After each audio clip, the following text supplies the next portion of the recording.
All right, what is going on, guys? Farzin Vasugian here with you for another episode of the Chiefs Zone podcast. It is draft week. Yes, the draft is here. Draft week, I guess. The hype, all of that stuff is finally here. A lot of conversation surrounding the draft will take place starting on this podcast. But before we get into the draft, a lot of news to get into. In fact, some breaking news less than an hour ago, the Kansas City Chiefs have extended their front office and head coach Andy Reid sticking around. Brett Veach is going to be sticking around. Mark Donovan will stay. Boy, it's a pretty good day to be a Kansas City Chiefs fan, especially with Andy Reid. He'll be staying through 2029. That is what his contract reads. So we'll be talking about that. And let's talk about that for a moment later on with the Chiefs, because that's not the only guy they extended this offseason. A couple other key guys on that franchise they extended. We'll get into that shortly. Tyreek Hill made the news. He was on a podcast, and he said he feels disrespected by the Kansas City Chiefs. Why?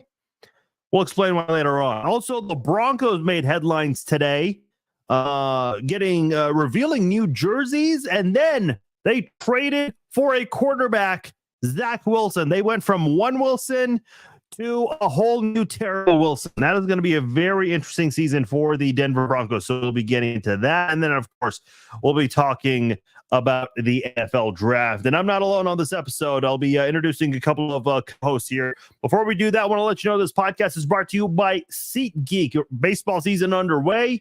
The NBA playoffs, NHL playoffs underway as well. And if you guys want to check out some of the action, go to SeatGeek.com. And if you're a new SeatGeek customer, you can use my promo code FARZINE for $20 off your first purchase from SeatGeek. Go to SeatGeek.com, pick your tickets, and if you're a new customer, enter the promo code FARZINE, and you will save $20 off your first event from SeatGeek. All right, let's bring in my co-host for this episode. You guys have heard him many times on this podcast, Zach Stegna. Zach, what's going on, man? How are you?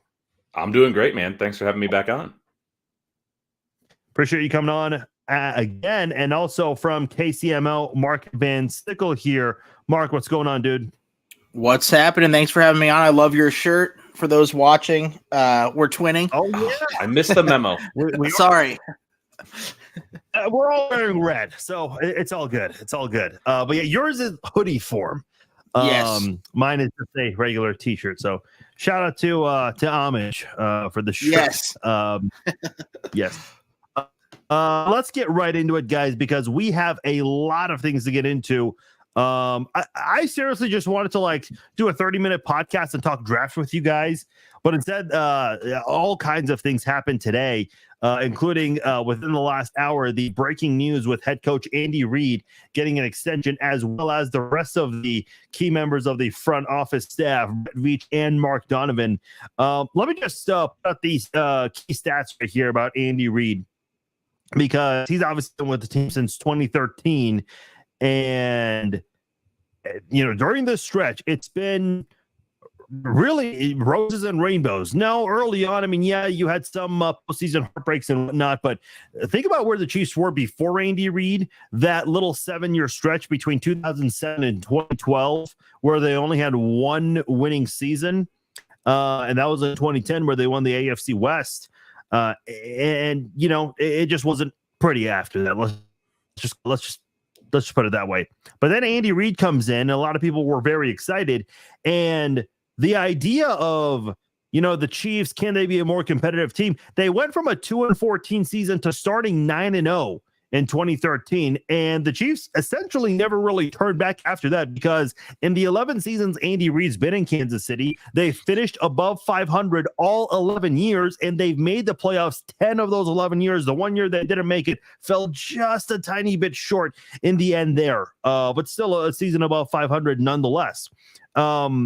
The Chiefs, ever since they named Brett Veach the GM in 2017, the Chiefs have a record of 134, and that includes postseason games. Obviously, the best in the NFL. The second best is the Buffalo Bills, and it's not even close.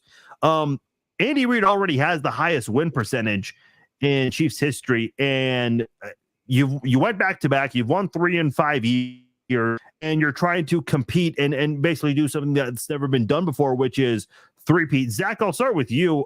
When you hear all of that and knowing that you've got Big Red for 6 more years in his contract, how do you feel about that? I mean, look, it just means that he's there for the entirety of pretty much the prime of Mahomes' career, which it's one of the things that as Chiefs fans we've all kind of thought might happen.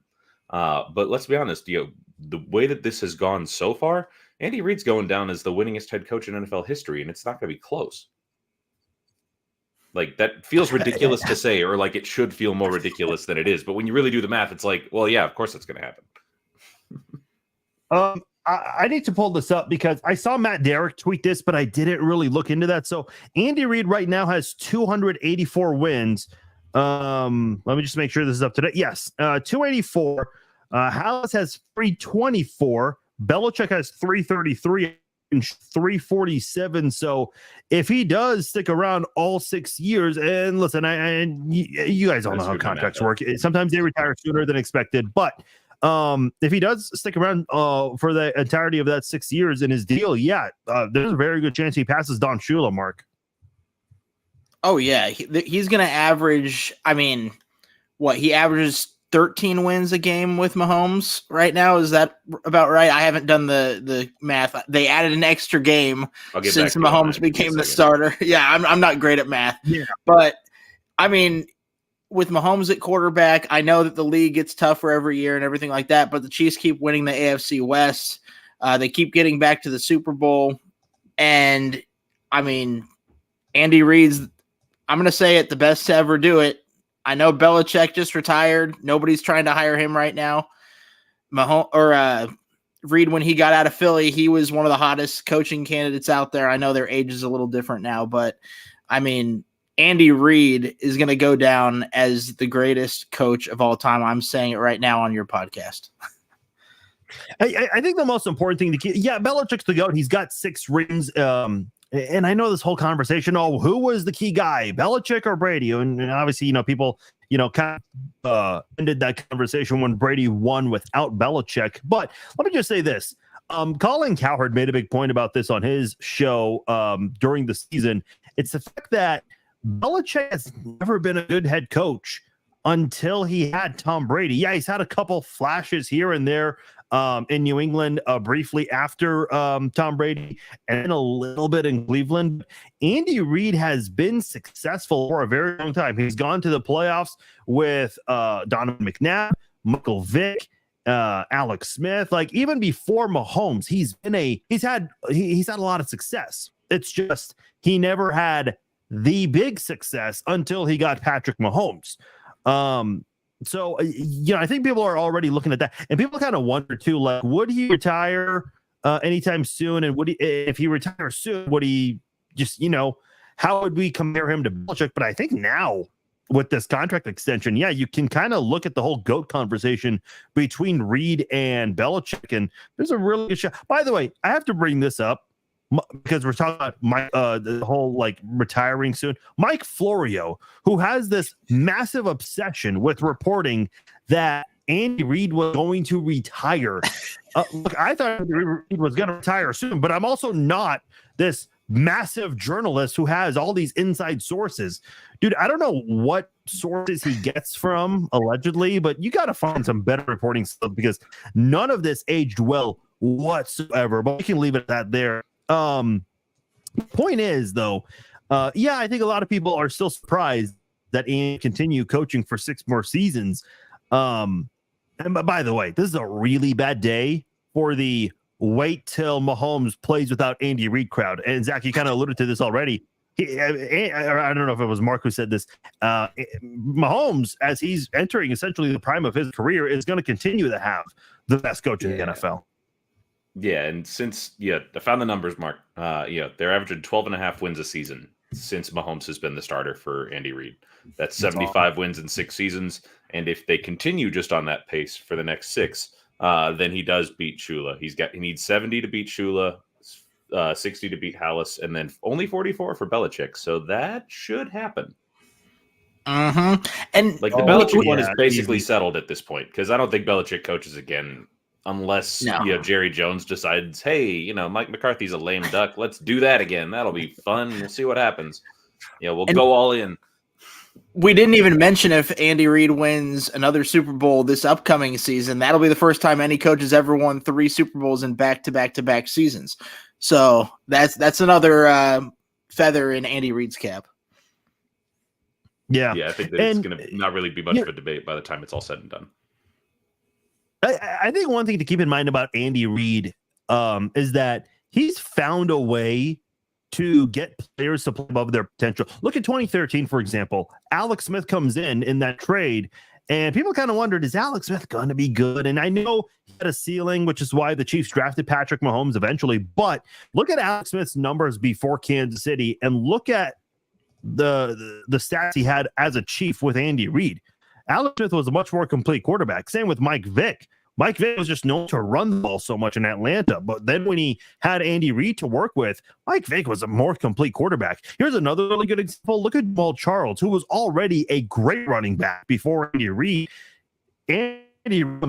Jamal Charles is just one of the more dominant players. In fact, Jamal Charles led the NFL in total touchdowns in 2013. So Andy Reid just has a really good way of finding players to play essentially above their potential, which is why I always get very excited when Andy Reid brings in a player that does have potential, but maybe their career just hasn't panned out the way they would have liked for it to or expected so far. Because Andy Reid can find, and again, doesn't always work. Like Le'Veon Bell is a good example of that. LaShawn McCoy, the other one as well. Doesn't always work out, but 9 times out of 10, Andy Reid just finds a way to bring in the players, and Reid deserves some credit as well. And they find a way to win a lot of football games with these guys that a lot of people don't feel the need to get. If Jamal Charles hadn't got hurt in that game against the Colts, they would have beat the Colts. I still say that to this day in that whatever the epic meltdown was game. We don't need to talk about that, but that was just one of those seasons that I do think that the Chiefs could have gone far if Jamal Charles hadn't got hurt. Yeah, but I mean, with a big lead, I don't know. I also just think that you paired Jamal and Andy for Jamal's whole career. I mean, he's a way better version of Shady McCoy. Mm-hmm. Like the records that man would have set, my goodness. Yeah, Dexter McCluster, we got all this hype about Dexter McCluster in 2010 when he got drafted, but we never really saw him excel as an offensive player or even as a special teams player. And then when he played that one season under Andy Reid, McCluster actually looked like a good wide receiver under Andy Reid, which is unfortunate because he only played one season with Reid and he moved on to Tennessee. But it's just always interesting. Like, and I don't know when this is going to happen, but the 30 for 30 on Andy and all these other, football life, all these things on Andy Reid is going to be interesting because the opportunities, the second chances he's given to certain players, the trust he has in a lot of these players. It's a really interesting story, and I'm very curious to see it. But my point is, it's just he always finds a way with these players to get them to play better, which is good to see. No doubt, have really good ones too. Yeah, for sure. And again, look at like Isaiah Pacheco, drafted in the 7th round, and you heard it during his rookie season. The announcers eventually just kept saying, how did he fall to the 7th? They almost went undrafted. They extend Andy Reid, they extend Brett Veach, Mark Donovan. Those are not the only guys they extended. Obviously, the big news earlier this offseason for the Chiefs was re-signing Chris Jones to a 5-year deal. But even before that, 3 days after winning Super Bowl 58, they extended Steve Spagnuolo to a new 3-year deal. And obviously, Spags just had arguably the best season he's had as defensive coordinator with all the great things the Chiefs defense did during the season. So, man, this Chiefs team is locked in. You got a lot of your key players sticking around. Again, your 3 core guys being Mahomes, Kelsey, and Jones. Your main guys in your front office and coaching staff, Brett Veach, and all the things that he's done over the past few years. Andy Reid, obviously, we just talked about, and then Spagnuolo. It just feels like Spags has been getting better and better as a defensive coordinator during his time in Kansas City. All the 3 Super Bowls you've won have included all of these guys that I've mentioned. So it's really exciting time. It's a really good day to be a Kansas City Chiefs fan when you hear that you're keeping all of your core guys, and they're going to be here a very long time. Not only that, you see teams in the division making moves like Zach Wilson being the quarterback of the Broncos, or maybe backup or third string. I don't know what they're going to do there, but he's going to be fighting with Jarrett Stidham is what he's going to do. It just makes me laugh. It just makes me laugh. The Chiefs are doing all these great things, and then the Broncos continue to just be laughing stocks. Honestly, it's getting to the point where, like, I'm almost feeling bad for him, which is weird to say. Like, as a long-term Chiefs fan, like, honestly, yeah, like I'm genuinely starting to pity them. Here's my thing. Chris Harris, who, Rock Chalk, went to KU, and he's had a phenomenal career, went from undrafted to becoming underrated to being one of the best at his position for a little bit. But here's something that he said in a radio interview. He said that the Broncos are in a 3 to 5 year rebuilding phase. Yeah, I'm like, really? Like, listen, we know how 90% of the teams are going to be this year. But 3 to 5, like, listen, we don't even know what's going to happen to us. But with Denver, I don't know, man. Like, I'm starting to kind of believe what he's saying now. I think Denver is a team. Like, if you live in Denver, you're probably more focused on the Colorado Avalanche right now and their playoff run.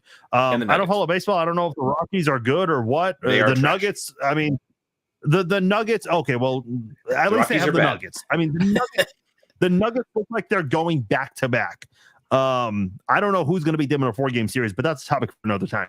If you're in Denver, you're focusing on those two teams right now, the Avalanche and the Nuggets, because the Broncos, they just don't look a competitive football team. Obviously, all 32 teams, their goal is to win.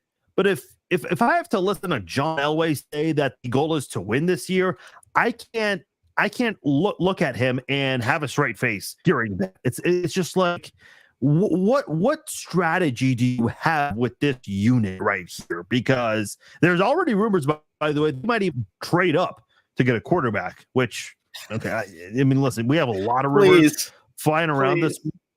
They don't me too, man. I hope it happens. I don't know. It's just a really weird situation for Denver to be. Look, you're paying Russell Wilson $40 million to not play for you, and your potential alternative is another Wilson, and he's worse. He's a cheaper Wilson. Got that going for him, which is the reason why. Something. If they trade up to get a rookie quarterback, which they could try to get I don't know, JJ McCarthy would be kind of funny. I would like to see that. But, like, if they do that again, then they'll lose their next year's first-round pick. So then this whole rebuilding thing gets even tougher for them over the next 3 to 5 years. They already don't have a second-round pick this year. So it's like, how are they going to rebuild if they don't have draft picks? I guess they just hope that they hit on their quarterback, but, I mean, that's going to be tough no matter what. I mean, that is one of the things that, like, don't get me wrong, nothing but respect for Sean Payton as a coach, minus the whole, the Bounty Gate thing. Bounty Gate. About that bit. Yeah. I almost said Deflate Gate, and I knew that wasn't it. But, yeah. If there's one thing that dude is just an absolute train wreck at, it is cap management. The Saints are still in cap hell. And they seem to just, like, they've just taken up residency there, and they're like, yep, this is us now. And based on what I'm seeing with the Broncos, I mean, they're eating, like, I think $35 million in dead money this year on Russell Wilson, and they have to do it again next year for, I want to say, like 50. I'm not even joking. It's a sad, sad state of affairs. Like, there's just nothing they could really do. They were just cooked. And yeah, for it to be that bad that you move on from that guy with that sort of a price tag, like, it's insane to me. And watch, he'll end up making the playoffs with the Steelers. It'll be hilarious. With Russell Wilson or with with Justin Fields? Which one? Okay. That's a good question. One of those I actually like. I sort of believe in Justin Fields. Yeah, either one, because Mike Tomlin is always going to be around 500 and be able to get a wild card spot. And let's be honest, Russell Wilson with a good rushing attack, that tends to squeak into the wild card round of the playoffs. That's just how it works. Yeah. Steelers at Chiefs in 7v2, or maybe at Chiefs will get the 1 seed. Never mind. Yeah. Listen, if you're Denver, I guess you're just hoping that maybe you can find like a Brock Purdy or a Tom Brady type of player in the later rounds, but those are so rare, far and few in between. I just don't know. Like, if you're Denver, what do you tell your players on day one? Like, how do you realistically get them to buy in? I don't know, but man, welcome if to you're the Oakland days of the NFL. Here's my thing. I know a lot of people constantly say, oh, well, the Chiefs are an easy division. Wait till you hear the competition Tom Brady had in the AFC East. Outside of 2 seasons where the Jets looked like Super Bowl contenders, it's always been New England running the AFC East with ease. Okay, I don't know why it's such an issue now that Patrick Mahomes has essentially the same level of competition in a division, but I digress. It's also going to be fascinating. Did you guys want to say anything else? Oh, just to that point there on the the ease of the division, so to speak. I mean, yeah, the Broncos seem like they're going to be that, but the Chargers could be something decent, maybe, if they don't let Greg Roman ruin Justin Herbert. We'll see how that goes. The architect of the Lamar Jackson rushing offense, running with Justin Herbert. We'll see. Yeah, a couple of years ago, everybody retooled and rehauled their teams, and remember, the Chiefs were going to get dethroned by, the Chargers. But I think there was even people picking the Broncos and the Raiders in some circles. 2 years ago, we thought Russell Wilson was actually going to work in Denver. We thought they were a quarterback away, and it turns out that was just a dumpster fire to end all dumpster fires. Exactly. So it's like serious radio. Rich Gannon was like, "Oh, they're AFC contenders," and on paper, they were.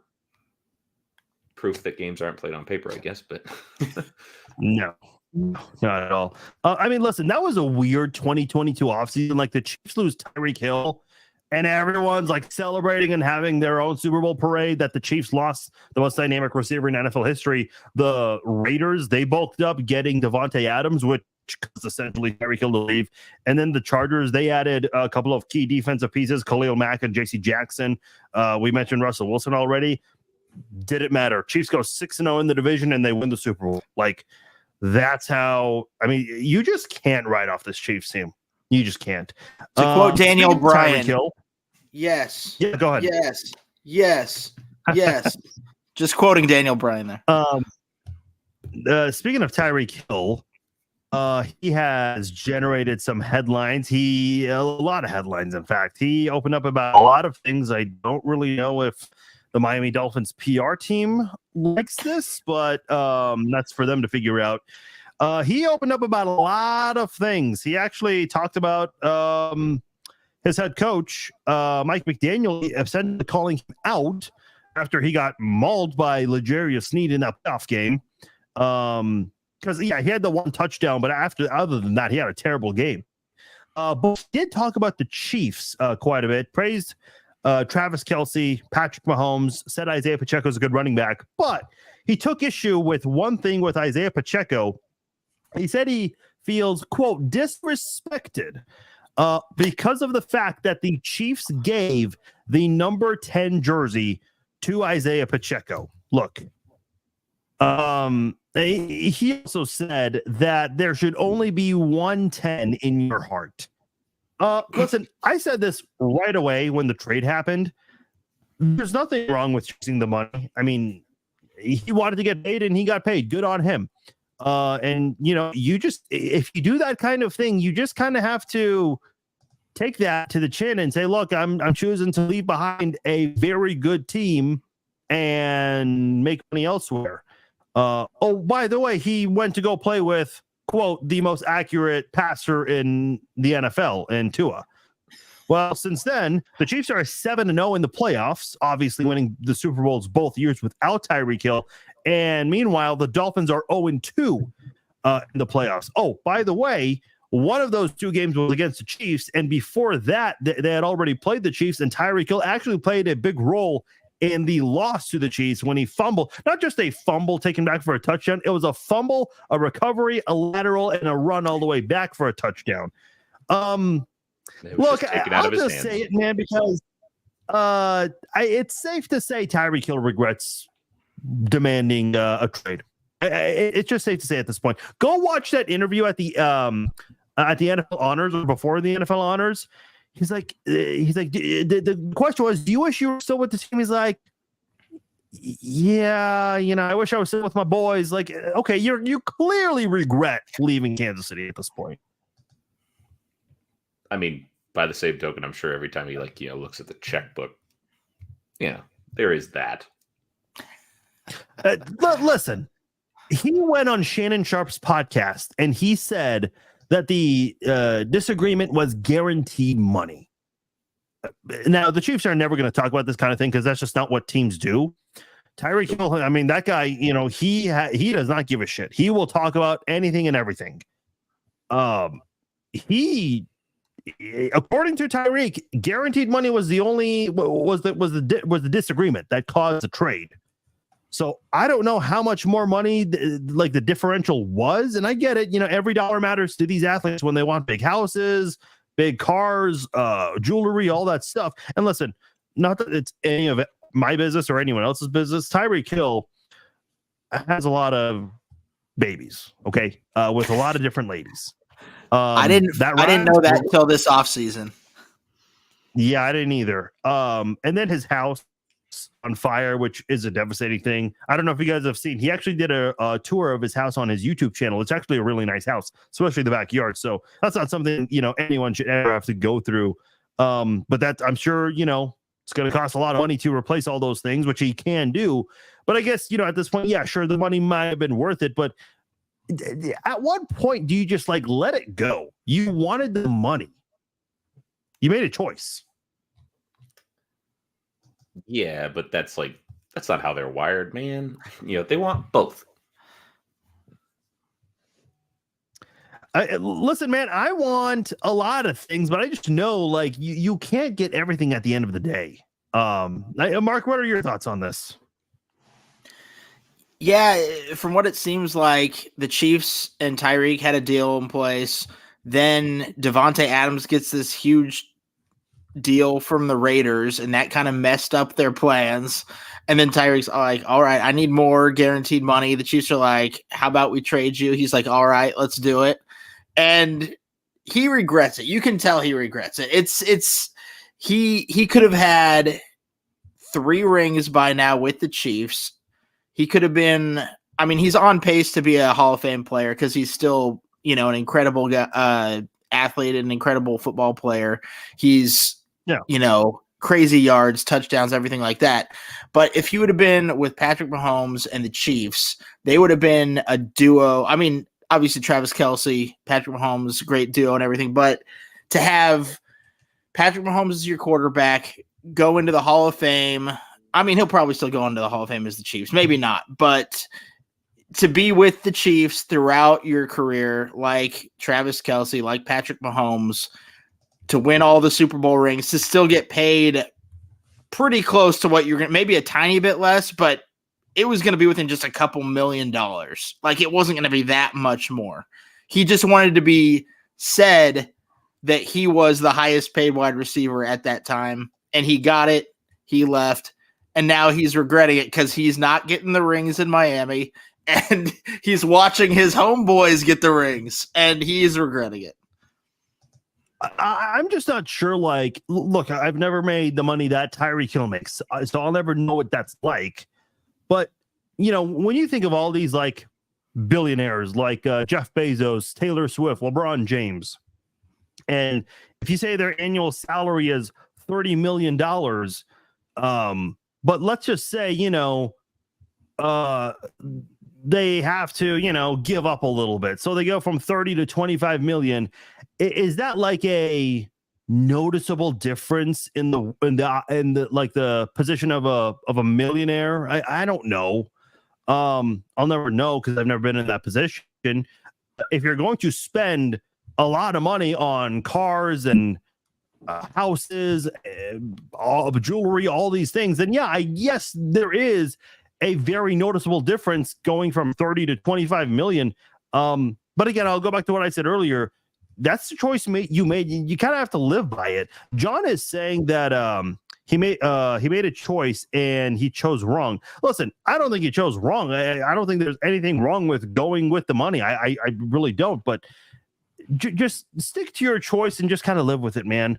You're not winning Super Bowls, fine. You're making a shit ton of money that 99% of the world wishes they had.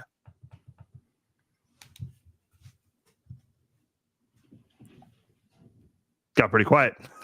Yeah. I mean, it's hard to argue it, man. It's just one of those things where it's like, well, yeah, not much to say about it, but it is sure funny to watch him continue popping off at the mouth. Yeah. It's like, dude, just I know his agent, has to just be like, come on, man, all the time. Like, I mean, I guess it's Drew Rosenhaus, so he's probably used to this shit, but still. Very. Antonio Brown was one of his clients, so I'll leave it at that. With that, let's move on. All of the headlines from Monday have been discussed, so let's go ahead and talk about the NFL draft because it is draft week, of course.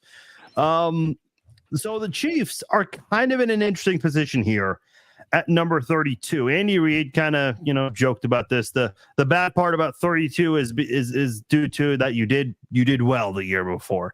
And I love how you use such a generic word like we did well. Yeah, did well to get the number 32 spot in the draft. I will say this. Let me just quickly ask to both of you guys. Zach, I'll go to you first. Yeah. What position do you, as a fan, just speaking as a fan, what you would love to see? What position, realistically, at number 32, would you like for the Chiefs to go after, and do you have a name in mind? So you said at 32. That's an important caveat here. Yeah. Yes, very important. Yeah. Yeah. I mean, I think that at 32, drafting just as is, I think we got to go wide receiver just because, like, as I look at our look at our depth chart, there's only a couple of holes. And frankly, like, receiver wouldn't be as much of a hole if it weren't for Rashee Rice deciding that, drag strip, highway, same thing. Sorry, that's not funny, but it's a little bit funny. So that's going to be a question mark. But it's either that or left tackle. That's the other one that, like, I would love to see us trade up for a genuinely elite one. But I don't know that we have really the guns to go up and do that. So I'm going to go with, I think AD Mitchell out of Texas. He's 6'4", ran like a 4.3 40. Really good hands. That's one of the things is I've been looking at a lot of these, mock drafts. I'm like, all right, wait a minute. What's the drop rate on this kid? Because I am sick of that. Troy Franklin missed me with that. Mark, do you have a position and a specific name in mind if the Chiefs do with the number 32 spot? Yeah, I like Adonai Mitchell as well. If he's there, I know that he had a great combine, so some people were saying he might go a little bit higher. Xavier Worthy from Texas, both of those Texas guys, I really like both of them. And a couple other guys I've been looking at a little bit. Keon Coleman from Florida State. Good size, good hands. And he can go up and get it. Yeah, he can go up and get it. And then another guy that I've been looking at a little bit lately, I think it's Xavier Legette. Is that his first name? Yeah, the kid from South Carolina. Yeah. South Carolina, yeah. So I like those four are kind of my end of the first round targets. I've seen some people talk about Ladd McConkey as well. I just feel like he's kind of more of a slot guy. I want somebody that can play a little bit more on the outside, maybe a little bit more versatility. Did you say get open though? Yeah, he can. He's like, I look at him a little like I did, with Hunter Renfrow, the way that, like, before he got hurt, the way it was just like, how on earth you don't have the straight line speed? I mean, McConkey's got a little more of that. But he wasn't that big. And it was just like, all right, your footwork is just something different. You managed to be open all the freaking time. That's a great talent. I mean, frankly, can you imagine what Mahomes would do with another one of those? That's true. That's so true. And just, I guess if they go with another position, if there's a left tackle that falls to them, I still think that they're really high on Wanya Morris. So we'll see what happens with that. But if they wait till the second round to go wide receiver, if there's a guy like Jalen Polk from Washington there, I know you didn't like Troy Franklin, but I like Troy Franklin all the same with the second round pick. In the second round, that's different. At 32, a little high. Yeah. Like I agree with that. He's a great athlete, and I think that he could iron out some of the drops. But yeah, in the first round, no. Second round, sure. Third round, yeah. Shut up and take my money. Yeah. Let me get in here because Zach, you mentioned AD Mitchell. Mark, the first receiver I think that came out of your mouth was Xavier Worthy, which I would be thrilled with either. I'd be more thrilled with Worthy, but either one I'd be very happy with. Here's my point. Just from looking at mock drafts, and I know mock drafts are not a true reflection of what's going to happen, but it is, kind of a guideline a lot of people use. If a lot of these mock drafts are pretty accurate with receivers, I don't think you're getting Mitchell nor Worthy, Xavier Worthy, at number 32. I think if you really want one of those guys, I think you're gonna have to trade up. And I'll say this too, because when you look at the Chiefs and what options they have, I do agree with you, Mark. I do think that they have some high hopes for Wanya Morris. Would they maybe prefer a better option? Yeah, I think they're going to look out for that in this draft. But let's say the Chiefs do get a left tackle in the first round, and in the second round they go away from wide receiver and they decide to go for a defensive lineman in the middle. At that point, it's like, okay, you might not have a starting quality wide receiver from this draft class. Now, unless you have a guy like Puka Nacua, which, again, kind of hard to know right away. But if the Chiefs don't draft a wide receiver in the first two rounds, I would almost bet that they would make an aggressive play to try to get Tyler Boyd. Do either of you guys think that's a possibility? You don't draft a wide receiver in the first two rounds? Yeah, I think that, it's a possibility, yes. But I think that it's still probably the most, the one thing that we know for sure that Veach will do is that he will see what the board does. I'm sure he's got his eye on a few different guys, whether like one of the most common ones that I'm seeing like dropping in mock drafts. You see actually like Jerjon Newton, the guy out of the defensive tackle out of Illinois. He was billed as like a top 10 pick for most of the offseason. And then weirdly, he's just started to like trickle down into the 25s or even lower. Kool-Aid McKinstry, same way, the cornerback out of Alabama. Or one of the cornerbacks out of Alabama, I should say. And if someone like that falls, Veach is going to go get him. Like that's just what he does. What we did with McDuffie, for example. I think particularly as that pertains to McKinstry, losing L'Jarius Sneed. While I think we're certainly prepared for it. If you have a chance to get a talent like that, the only real glaring need we have on this team is. You can make the case for wide receiver or left tackle, depending on your opinions of Wanya Morris. And I think there's plenty of potential there. But when it comes to first round premier positions, those are kind of your two. And conveniently, it's a really deep draft for both of those. But I wouldn't be shocked to see Veach go up and, if one of the tackles or receivers that he really likes slides down to call it like 21, 25, somewhere thereabouts. I don't know who the teams are, so I haven't thought that deep into this. But somewhere in that range, I wouldn't be shocked to see Veach go up and get his guy, whoever that might be. Yeah, Veach made a very interesting comment because you brought up, certain draft classes are deep, especially at wide receiver and left tackle. But then I think the specific number he mentioned was 37. He said around that pick is kind of when you see a lot of these guys go. So, yeah, it is kind of a deep draft class for a couple of those key positions, which the Chiefs happen to be in the need for. But again, his number that he threw out, the magic number, was 37. A lot of those guys are going to be gone. And we know the next time the Chiefs pick will be the end of the second round. So I think if you want someone, you got to trade up. Go ahead, Mark. Oh, I could see if a team like the New York Giants, who's picking number 5, I think they're picking 6. number 5. Oh, they're 6. Okay.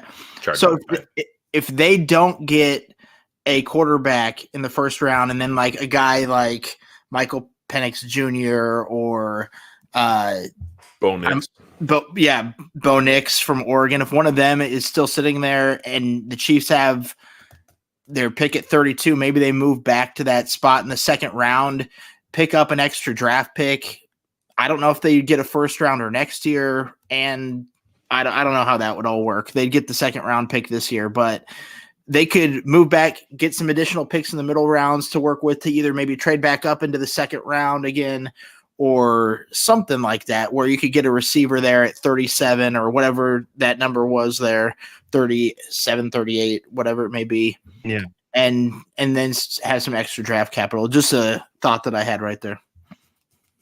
Let me throw out this possibility about trading up. Look, you have a lot of guys who are entering the final year of their contracts. So off the top of my head, literally like our entire interior defensive line.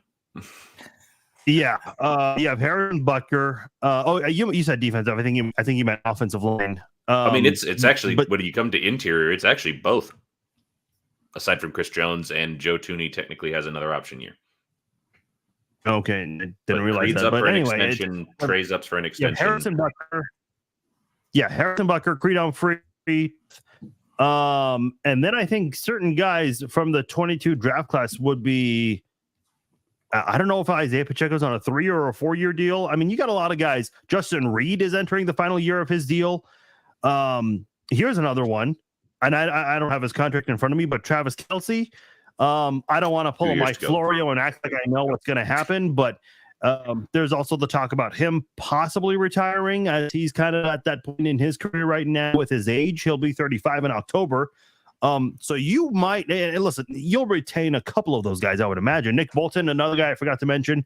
There are a lot of guys that are entering the final year of their deals in Kansas City. So my point is, why not go all out, do what you need to do to trade up, and start including next year's draft picks, because you have a first round pick, a second round pick, and 2 third round picks, one of them from the L'Jarius Sneed trade. If you really want to try to sweeten the deal, make some moves to trade up to teams that are in potentially rebuilding mode, give them multiple picks in the first 3 rounds to try to move up and get the player you want, whether it's Mitchell, Worthy, whoever it is. I don't think they're going to go in the top 10 unless they're giving up something insanely ridiculous. But go all out, try to get this 3-peat, because after that, I don't think the Chiefs are going to win a 4th straight Super Bowl. I just don't see it. I think they'll be competitive, but I don't think they'll make a deep Super Bowl run. That's all I just want to say. Go all out, do what you need to do, get next year's draft picks involved for potential trades so you can go all out and get this 3-peat. Yeah, and if you're smart about the way you do it, if you're going up, especially for I don't know, it depends on the sort of player that you're thinking here. But there could be some premier talent. I don't know if the Chiefs actually have the bona fide draft capital to get all the way up to like a top 10 sort of a range. I'm not sure that they do. No. I'm assuming they probably don't. There's that whole chart that people use that I have not delved into that. I know it exists, but I'm not going to do that math. But yeah, I think that I agree with you far as on the desire to trade up and go get your guy, but it's a question of where, if that makes any sense. I would agree with you on most occasions, but if if we're giving away the farm, so to speak, to get up to like 17 for like a Brian Thomas, I'll be like, why? Especially with extra guys in the draft that you could get at the end of the first round, receivers at least. Mm-hmm. But I think I saw a mock draft with that draft chart where the Chiefs go to get, which I like Brock Bowers, but to trade up to number 10 to get a tight end, I'm just not certain about that. But they had to trade this year's first round pick and second round pick and 5th round pick and next year's first round pick. That's just too rich for me. Yeah, the kid's going to be good, but nah, I'm out on that. Here now, if we did it for like a Marvin Harrison Jr. or a Joe Alt, okay, maybe I'll be talked into that.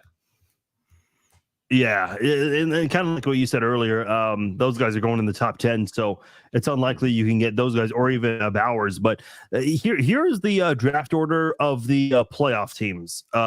So number 19 of the Rams, 20 the Steelers, 21 the Dolphins, 22 the Eagles, 23 the Vikings, and 24 the Cowboys. I think if you want either of those Texas receivers, you have to move up somewhere between 19 to 24. And I just don't know ultimately if these teams that reached the playoffs last year, if they really want to make a deal with the Chiefs, because Veach was asked a very interesting question, and I've kind of talked about this for a couple of weeks. Would you even want to make a deal if you're the Chiefs? Like, I guarantee you, Buffalo absolutely regrets making that trade with the Chiefs, because not only did they essentially give them Mahomes, they're the ones that have suffered immensely in the postseason when going up against Mahomes. Them and number 2 is Kyle Shanahan. So there's no way, like, if I'm a playoff team, realistically speaking, I don't want to deal with Kansas City. I'm just going to say, look, you guys can stay at 32. Whoever you get is whoever you get. We're going to get whoever you want. We're just going to keep them away from you. The one team I could see is if the Vikings don't use that, what is it, pick 24, you say? 23 is the Vikings. 23. Okay. Oh, so yeah.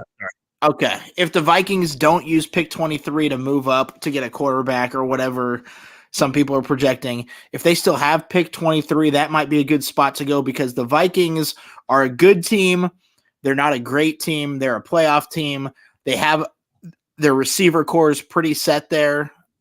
With Minnesota, they have really good receivers. They're going to have to pay their guy really soon. So that could be a spot where you jump up with a team that doesn't need a receiver, that isn't going to be trying to get a receiver, that you can maybe jump some of those other teams.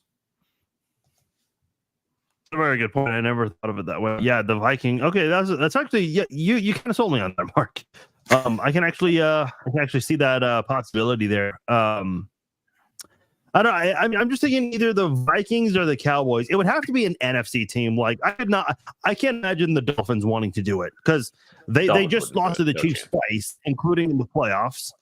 I don't know. It would have to be, 22, 23, 24, where you have the Eagles, Vikings, Cowboys, maybe the Packers at 25, if you want to move up to get Worthy or Mitchell. Here's what I will say. I think Mitchell will go before Worthy.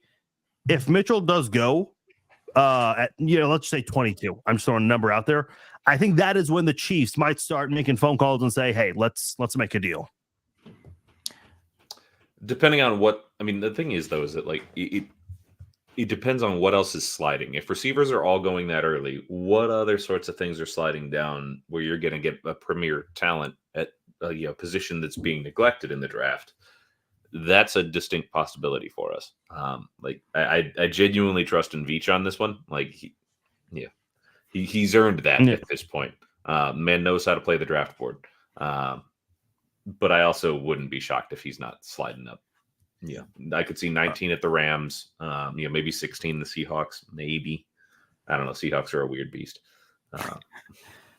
Let me just say this, because last year's draft, Bijan Robinson went number 8, and Jamar Gibbs went number 12 to the Lions. Both good running backs during the rookie seasons, but we did not get see a wide receiver get drafted until number 20. That was Seattle. They got Smith Nijba. After that, you had 4 straight wide receivers go. Nigba, my bad. You had 4 straight wide receivers go. So, again, I'm not anticipating the same thing the same exact thing to happen, but Harrison will go. Odunze will also be early. Who is the other wide receiver that's expected to go like top 10, top 15? There's 3 Neighbors. Yeah, Malik Neighbors, Marvin Harrison, and Roman Odunze. Yeah. Those are your top 10 guys. Yeah, so I think those guys will go in like the top 10 or top 15. But after that, when you start seeing Mitchell and Worthy, maybe Troy Franklin, if there's a team that really believes in him, maybe Leggett, like, I can see kind of something similar to last year where you get like a string of wide receivers in like consecutive picks. And I kind of wonder if the Chiefs would try to be one of those teams. to get their guy. Because if you can get Worthy or Mitchell, that's just huge for Mahomes, especially when Rice comes back from a pending suspension that we all anticipate here. It would be a much better receiving core this year than last year, just on paper. Now, as you said earlier, Zach, games are not won on paper, but that'd be very interesting to see. Okay, I think we kind of beat the hell out of the whole topic of trading up. Let me just ask this. Is there a player in the later rounds? Like, obviously, you know, we've seen the Chiefs get some really good players in later rounds. Obviously, Travis Kelce, a 3rd-round pick, Jared Allen, a 4th-round pick, Dante Hall, a 5th-round pick. They've had some success. Trey Smith in the 6th round, Pacheco in the 7th. Do you guys think there's a player in the later rounds that the Chiefs could get and they could be a potential steal in the draft? Ooh, that's a good question. I think that, like, you know, later rounds, I mean, running backs have always been, you know, the sort of, especially of late, that's been something that's been hot in later rounds. I think Isaiah, I want to say Isaiah Davis is his name, the kid out of South Dakota State. I'll get the name right this time. But you know, he's a kid out of Joplin, Missouri. He's an absolute stud. He cooked at, I mean, it was D2, but it was like the the best D2 team for the last 2 years. So like it works. I could absolutely see him crush in the 7th round, or somewhere thereabouts. I don't actually know where he's projected, but somewhere thereabouts. Mark, do you have a name? Yeah, I've seen. I guess this was in my mock draft. I haven't really seen him mock to the Chiefs very much anywhere else, but in the 5th round, this guy from Clemson, running back Will Shipley, fell to me in the 5th round. And I don't know if he'll fall to the 5th round in you know, the actual draft. You never know what's going to happen, but he's coming off an injury. I think he got hurt in the bowl game maybe or something like that. And he can do everything. He's like Jerick McKinnon, but, you know, younger, stronger, faster. He's that kind of guy. So he can catch it out of the backfield. He can be a guy that can run the ball straight up if you need him to. He can actually play special teams too. So he can do a little bit of everything. If he's there in the 5th round where the Chiefs can take him at pick 159, I think that would be a nice steal for the Chiefs because they brought back Clyde, but that's just a 1-year deal. Pacheco, he's going to be your workhorse, but you need a guy that can fill in if he gets hurt. So I think Shipley would be a nice piece. Yeah, it'd be interesting to get a running back because, Zach, you and I have discussed this about Isaiah Pacheco. You know, I think, you know, the Chiefs kind of regret the 1st-round pick with Clyde Edwards-Helaire. I think, you know, will they re-sign Pacheco? Because here's the crazy part with, I know the running back market is a little bit better this year than it was last year, but the running back market, with the running backs getting what they want, these veterans, that is kind of caused by guys like Isaiah Pacheco, who was drafted in the 7th round and has played pretty damn well in a pass-heavy offense, which unfortunately for Isaiah Pacheco, it kind of screws him over because the Chiefs might say, hey, look, we might be able to replace you easily, whether this year's draft or next year's draft. So yeah, going for a running back in the later rounds is interesting. And you make a good point, Mark. Andy Reid loves pass catching running backs like that. So that's an interesting name that I'll definitely keep an eye on for sure. I'll tell you one name, and I don't know if he's going to go that late. 3rd round is where he's expected to be drafted. I really like Patrick Paul from Houston. Oh yeah, he's a really good left tackle. Now his agent, I'll get to his agent in a second. I don't know who his agent is, but Patrick Paul, I guess he was quoted in an interview he did with like, I'll get to what I'm saying in a minute, but he basically said he's going to go in the 1st round. And it's like, wait a minute, why? A lot of mock drafts seem to have him going late 2nd, early 3rd, maybe late 3rd, somewhere around there. But here's why he may have said that. One, his agent might have said, because a lot of these prospects, they're doing interviews, with TV stations, radio stations, podcasts, wherever. So there is kind of a strategy when you do an interview where their agent might say, hey, not a lot of teams are interested in you. If you really want to be a 1st-round pick, say this. Or maybe there are teams that really are interested, and his agent still says, hey, with all these teams interested, let other teams know in this interview that, you're being seeked upon by all these other teams. There's always a weird strategy with this kind of thing because even the agents are kind of playing a different game in this draft where they want to try to sell that, hey, my players being looked after by a lot of these teams very closely. If you really want them, you better get them. That kind of thing. So I'm very curious to see where Patrick Paul goes because he's expected to go third round. But I guess his agent, he and his agent seem to think that they're going to go in the first round unless that's a smoke screen that they want to throw out there. He is a pretty darn good pass protecting left tackle. Just for what that's worth. Here's another offensive lineman I'm going to be looking at in the third round, hopefully. How about a local guy from Lawrence, Kansas, Dominic Puny? Yep, 100%. Yeah. He can play all over the line. He can be left tackle. He can be guard. He can do whatever you want from him. And that's the kind of guy that Andy Reid really likes. He can kind of be your do-it-all guy, fill in if you have like a Wanya Morris get hurt or something like that. So that's a guy that I'm looking at pick 95 if the Chiefs don't have an offensive lineman picked in the first or second round. Yeah, him or BB. I don't know, is it Beebe or BB, the kid out of K-State? Like, those are very comparable players. Where they're both, fairly local. I mean, KU and K-State respectively, but also like, BB's from KCK, and I think Pooney's from somewhere in Missouri. I forget exactly where. But I think that both of those guys could be, the absolute, stereotypical Andy Reid interior lineman, where it's like, yeah, you can swing out and play tackle if we absolutely need you to. We're going to hope we don't need you to. They're Joe Tooney in a lot of ways. I mean, obviously, that's a very high bar. I'm not going to say that they're going to be all pros like Joe Tooney. That's not what I'm saying. Simply just the positional flexibility that he brings to the table. I've seen some people say BB might be the best guard in this draft, and he's projected to go like mid-second or something like that. So, I mean, if he slips down to the end of the second, let's go. Yeah, why not? Yeah, these projections are always interesting because a lot of them is media projections. Do either of you guys know who Howard Balzer is? No. So I don't know off the top of my head what media outlet he's in, but he's one of the key guys for the Pro Football Writers of America. So I've had email conversations with him. Pretty nice guy. But I heard him on Sirius XM NFL Radio, and I think like one of the very first years that ESPN was going to broadcast the NFL draft, they were asking if they could use his mock draft as a reference. And mock drafts back then were not very easy to do because that was before the internet.